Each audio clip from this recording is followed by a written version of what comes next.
Bonjour à tous et bienvenue sur Synapse. L'or a connu une année exceptionnelle en 2025. À l'heure où nous parlons, le métal jaune a progressé de plus de 60% en dollars et de plus de 45% en euros. Et ce n'est peut-être pas fini. Au contraire, notre invité voit l'or continuer à bien se comporter en 2026. Notre invité n'est autre que Christian Parizeau, le président d'Altaïr Economics. Avant de discuter de cette question avec Christian, rappel rituel pour nous soutenir. Eh bien, il suffit de commenter les émissions, de les partager, de mettre un pouce vers le haut si vous les appréciez et aussi de vous abonner, c'est important, ça aide au référencement. Et puis, si vous appréciez les contenus de Synapse, eh bien, peut-être vous voulez savoir ce que nous, Synapse, nous pensons des marchés. Eh bien, il suffit de vous inscrire à notre newsletter 100% gratuite. Vous avez un lien dans la description sous la vidéo. Christian, bonjour. Bonjour. Alors, l'or a connu une année fabuleuse, hein, on peut le dire. J'ai donné les chiffres, je ne vais pas les rappeler. Pourquoi estimez-vous que finalement l'ascension va se poursuivre en 2026?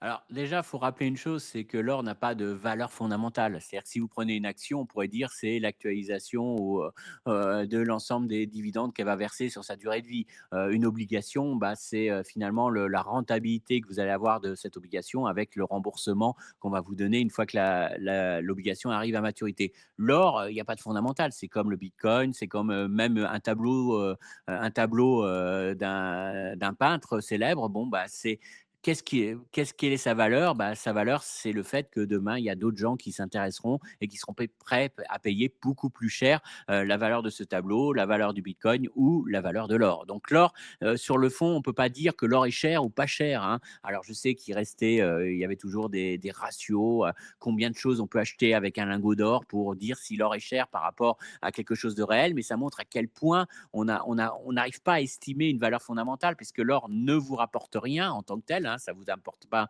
des intérêts, ça ne vous apporte pas des dividendes, ça ne participe pas à la création de richesse. Donc l'or n'a pas une rentabilité en tant que telle. Sa seule valeur finalement, c'est de dire est-ce qu'il y a encore plus de gens qui vont continuer à acheter de l'or demain? Et dans ce cas-là, le cours de l'or va monter parce qu'on sait, ça c'est la deuxième chose qui fait sa valeur, c'est que c'est en quantité très limitée. C'est quelque chose qui est rare, qui est peu dense sur Terre, hein, et on sait que la croissance du stock d'or mondial est très très limitée. Donc ça veut dire que si demain il y a beaucoup plus de gens qui s'intéressent à l'or, l'or vaudra plus cher.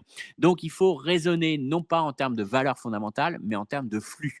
Qu'est-ce qui fait que demain les gens vont acheter encore plus d'or par rapport à ce qu'ils détiennent aujourd'hui?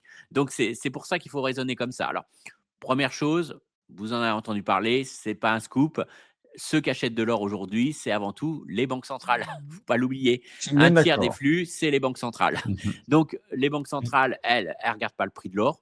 Enfin, quand elles ont des décisions d'acheter, c'est une décision de diversification de leurs réserves. On a vu que le poids du dollar dans les réserves des banques centrales avait quand même diminué. Donc, ça, c'est peut-être aussi des aspects purement géopolitiques.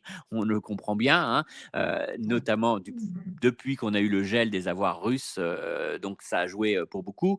Donc, il y a une volonté politique. Donc là-dessus, Alors justement, pour pour illustrer cette volonté politique, hein, qui se traduit en effet par une augmentation des réserves d'or des banques centrales, on a un graphique et puis je vous laisse poursuivre bien évidemment Christian, mais un graphique qui est très parlant. On a donc sur ce graphique, on a les cours de l'or en dollars et on a les réserves d'or, des banques centrales et on voit et c'est en elles sont comment dire? Exprimées en volume et là, on voit qu'elles ont tout de même très sensiblement, progressé, ces dernières, années. La trajectoire est tout de même assez impressionnante. Donc la question, c'est alors vous évoquiez le risque, géopolitique et c'est peut-être, ce que vous alliez dire ensuite, mais il y a un autre risque, c'est aussi le risque, finalement de la solvabilité, un risque hypothétique ou réel, peu importe, mais le risque de la solvabilité de certains États ou du manque de solvabilité de certains États à un moment où on a une explosion des dettes. Voilà, étatique. voilà, ça c'est les deuxièmes acheteurs parce que je vous disais en première, hein, les banques centrales qui ont doublé leurs achats depuis 2022, ça c'est connu, c'est acté.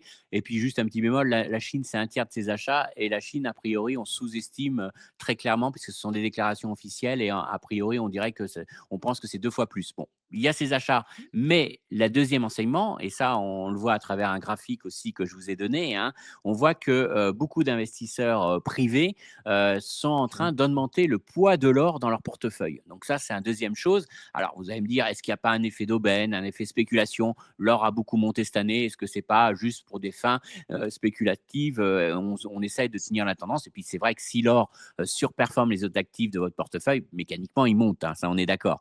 Mais c'est pas le Et ça problème. serait C'était presque ça serait presque un signal contrariant. On pourrait se dire voilà, même c'est le moment de sortir puisque si les investisseurs privés se ruent sur l'or, c'est que là, on est dans un excès de valorisation. Bon, évidemment, la voilà. valorisation de l'or, c'est un sujet en soi, mais en tout cas, un excès de, comment dire, de recherche de cet actif. Voilà, je reformule les choses. Voilà, donc c'est pas forcément, un argument très haussier ça, mais j'ai un élément, c'est que, lorsqu'on interroge ces gens, alors j'ai quelques clients, qui aujourd'hui augmentent la pondération de l'or dans leur portefeuille, diversifié et quand on leur demande pourquoi, c'est tout simplement parce qu'ils perçoivent de plus en plus un risque souverain. Alors encore une fois, c'est pas de dire qu'ils vont vendre toute la dette française, toute la dette américaine pour tout mettre en or, hein, c'est pas du tout l'état d'esprit et on n'en est pas là. Mais quand vous gérez un portefeuille, vous pouvez vous dire, ça serait peut-être bien que je diversifie mes actifs sans risque. Et vous n'avez pas énormément de choix dans les actifs sans risque, il faut quand même le reconnaître. Alors, ce que perçoivent beaucoup aujourd'hui de gérants, c'est que finalement, monter le poids de l'or dans un portefeuille diversifié est une bonne chose. Ça permet finalement de réduire à la marge peut-être, mais de réduire quand même le poids des dettes souveraines. Et en cas de risque souverain majeur, ça serait plutôt un élément stabilisateur dans le portefeuille. Ça serait un élément de diversification. Donc, encore une fois, ils ne vont pas mettre à zéro leurs obligations d'État. C'est juste qu'on parle beaucoup de l'endettement des États aujourd'hui. On voit aussi, c'est quand même un signal, hein, cette pontification des courbes des taux. C'est-à-dire le fait que malgré le fait que, par exemple, certaines banques centrales aient baissé les taux, on a vu les taux longs qui sont restés élevés, voire ont continué de remonter comme aux États-Unis. C'est quand même des signaux implicites derrière soi d'investisseurs qui sont quand même un peu plus méfiants ou qui exigent maintenant pour détenir de la dette d'État une rémunération beaucoup plus élevée. Donc on met une sorte de prime de risque sur cet actif sans risque. Donc ça joue quand même et on se dit que finalement, bah, on ne met pas tous ses œufs dans le même panier et en termes de diversification, on va peut-être jouer l'or. Encore une fois, ce sera toujours une petite partie des portefeuilles parce qu'on n'est pas sur les mêmes échelles. Hein. L'or, c'est un tout petit marché par rapport à l'endettement des États, hélas, hein, donc c'est un tout petit marché. Mais on voit qu'il y a une vraie volonté et lorsqu'on interroge, les gérants, de plus en plus, hein, il y a cette volonté de diversification et d'utiliser l'or comme un actif sans risque de diversification. Donc je pense que ce mouvement-là est pas fini. C'est pas un mouvement qu'on fait, de manière, je dirais, conjoncturelle sur deux trois mois pour juste profiter d'un mouvement de marché. Là, on est sur une vraie tendance de fond. Alors ça veut pas dire qu'il y aura pas de volatilité sur l'or, mais on est quand même sur un élément de fond qui fait qu'aujourd'hui, il y a des choix, des arbitrages, des choix de gestion qui font qu'on veut augmenter le poids de l'or dans les portefeuilles. Bien. Le fait aussi qu'on ait des politiques monétaires, accommodantes ou qui le redeviennent. Aux États-Unis, la banque centrale américaine a non seulement mis fin à son quantitative tightening, c'est-à-dire la réduction de son bilan, mais en fait, elle recommence, j'allais dire, elle reprend en catimini les bonnes habitudes du quantitative easing puisqu'elle achète des T-bills. Donc, elle va refaire gonfler son bilan. Ça, c'est tout de même, on le sait, plutôt un soutien généralement au cours de l'or, hein, quand on a une politique monétaire accommodante, quand on a des baisses de taux aussi, puisque finalement la baisse des taux réels est plutôt favorable à l'or, puisque là encore une fois, l'or ne rapporte rien, mais justement, c'est tout de même un actif dont on considère la détention quand les taux d'intérêt réels ne sont pas élevés. Plus ils baissent, plus, c'est attrayant. Donc là, ça ouvre quel potentiel finalement, pour l'or? Sachant que, on a une demande structurelle aujourd'hui des banques centrales et finalement, on voit bien que c'est un outil de diversification de plus en plus prisé par les investisseurs, particuliers ou Bah oui, parce privés. que Voilà, c'est ça, parce que pour les investisseurs, ils ont le choix. Soit, éventuellement, ils veulent pas prendre de risques, ils prennent du monétaire américain en dollars. Ça peut être une possibilité, hein. Vous pouvez dire, je vais aller sur le monétaire en dollars. Donc, forcément, plus les taux de la Banque centrale sont élevés, plus le monétaire en dollars vous rapporte. Et donc, plus ça fait une concurrence à l'or qui ne fournit aucun intérêt. Donc, c'est pour ça que les cours de l'or sont aussi très sensibles aux anticipations de politique monétaire. Ça joue énormément. Et on voit aujourd'hui qu'il y a une réelle pression de la part de l'administration Trump pour que la Banque centrale américaine baisse très très vite les taux courts, hein. Alors pourquoi? Parce qu'ils veulent d'une part émettre de plus en plus de la dette à très court terme. Ils veulent de plus en plus se financer à court terme pour pas dépendre des taux longs, hein. Donc il y a cette volonté-là. Et donc la contrepartie pour alléger la charge de l'État, c'est que la liquidité soit très forte sur ce marché obligataire parce que d'une part, bah, plus vous émettez de dette, il ne faudrait pas non plus que les investisseurs n'achètent plus cette dette à court terme ou fassent monter trop les taux courts, et ça ne serait pas forcément une bonne nouvelle pour la Banque centrale américaine. Donc, elle est là aussi pour apporter de la liquidité. Donc, elle fait tout aujourd'hui. Elle est en train de transformer son portefeuille obligataire qui était très concentré sur des maturités longues pour les mettre maintenant sur des maturités très courtes et sur des T-bills. En plus, elle vend ses obligations qui étaient des émissions, des obligations de titrisation de prêts hypothécaires.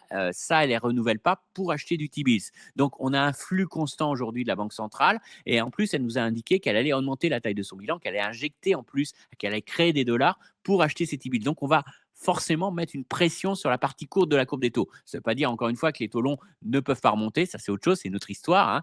Mais sur la partie courte, on peut s'attendre en 2026 à avoir des taux courts qui soient sous pression, qui sont en baisse. Donc ça reste un élément, un facteur aussi, là, peut-être un peu plus conjoncturel, parce que, les deux premiers arguments, banque centrale, diversification des portefeuilles, c'est quelque chose, je dirais, sur un trend. C'est quelque chose qui ne se fait pas en 2 mois, en 6 mois. Donc, par contre, ça, c'était des éléments plutôt structurels de tendance haussière de l'or. Par contre, conjoncturellement, c'est vrai que là, par contre, on a des arguments plus court terme, qui est de dire que la Banque centrale américaine, de toute façon, va réduire la rémunération du dollar en or. Et ça va être un élément qui va jouer positivement. Après, dernière chose, c'est vrai que si ça s'accompagne par une baisse du dollar, c'est pas forcément bon pour vous qui avez acheté de l'or en dollars, mais une baisse du dollar, c'est aussi souvent favorable en termes de flux ensuite sur l'or, puisque vous avez des pays comme l'Inde, comme la Chine, qui sont très demandeurs d'or là, au niveau particulier, là, je ne parle pas au niveau banque centrale, mais on a beaucoup de ces pays-là qui utilisent beaucoup l'or à des fins joaillerie, etc.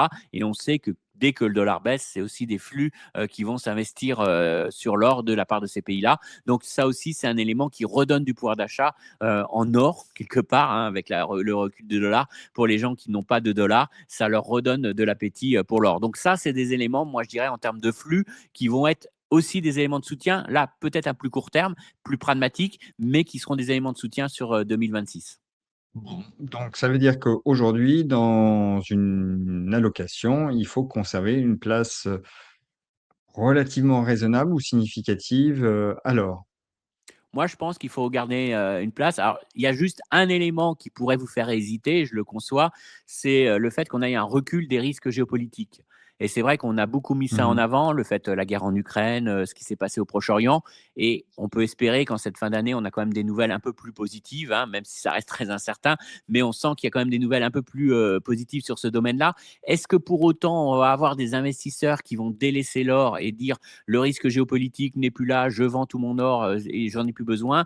Je ne suis pas sûr. Et en plus, je ne suis pas totalement convaincu qu'il y a eu tant d'achats de ça, d'or Qui liés a à été cette motivé thématique par par la géopolitique. Moi, je pense que les achats d'or ont été largement motivés plus pour des raisons autres que ça. Donc, moi, je ne suis pas très inquiet. Donc, pour l'année prochaine, c'est clair, il faut avoir une poche en or. Après, vous le jouez plutôt, moi, à mon avis, via des ETF. C'est ce qu'il y a de plus simple et de plus mmh. pratique aujourd'hui. Et vous êtes détenteur quand même d'un petit lingot d'or qui est détenu dans la banque, hein. Donc, c'est quand même quelque chose qui est relativement sécurisé aujourd'hui. Donc, je pense que ça, c'est un choix. Mais ne pas du tout avoir d'or aujourd'hui dans les portefeuilles, c'est peut-être une erreur parce qu'aujourd'hui, ça risque de devenir de plus en plus un actif. Et je ne dis pas ça parce que en tant qu'économiste, c'est pas l'actif le plus intelligent pour investir, puisque comme je vous l'ai dit, économiquement, ça apporte rien. Alors c'est le billet que vous mettez sous le matelas, hein, faut le rappeler, hein. Ça crée pas de la richesse, ça crée pas de la croissance économique, mais en termes d'allocation d'actifs,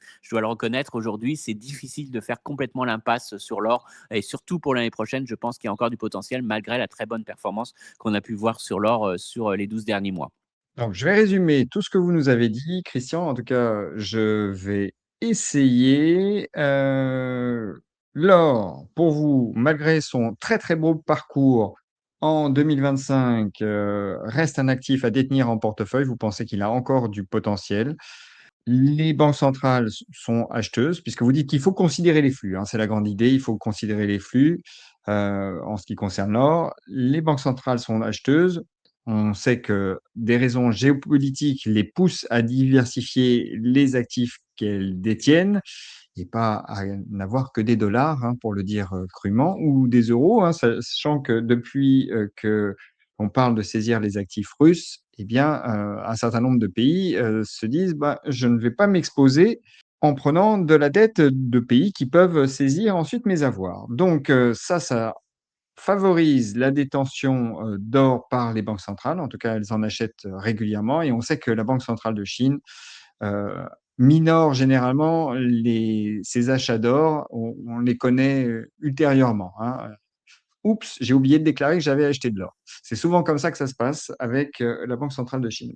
En tout cas, c'est un flux acheteur et puis on a des investisseurs privés qui, eux, s'inquiètent aussi, des niveaux de dette étatique, de par le monde et qui, même s'il reste exposé à ses dettes, souhaite en toute logique être diversifié et donc on a un flux acheteur, assez soutenu de la part des investisseurs privés puisqu'on a vu le graphique tout à l'heure, eh bien leur part, enfin la part de l'or dans leur portefeuille a sensiblement progressé.